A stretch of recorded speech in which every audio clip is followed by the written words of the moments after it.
you in?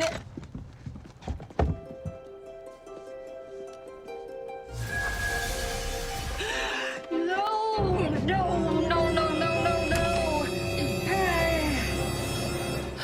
Guess that's my exit. You didn't just now use the...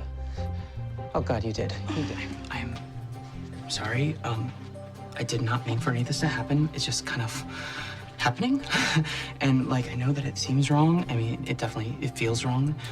Except for, like, when it's happening and then it's, like, really right. Okay, you don't have to explain anything, Winn. You are both two consenting adults. You should do what makes you happy. Kira? Kira, if I have to say your name